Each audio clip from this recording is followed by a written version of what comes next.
সে গঙ্গার জল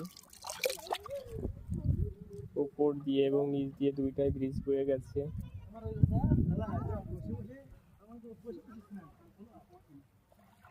আমরা এসেছি সেই গঙ্গা নদীতে স্নান করতে।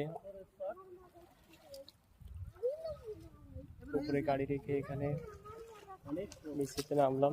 দেখুন অনেক পাথর, পাথর আর পাথর, তো বড় বড় পাথর।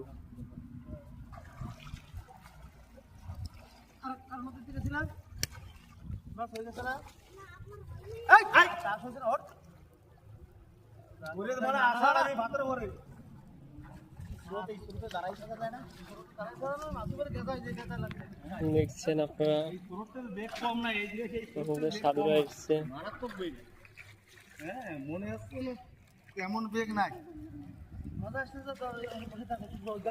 নিয়ে যাবে চাইলে।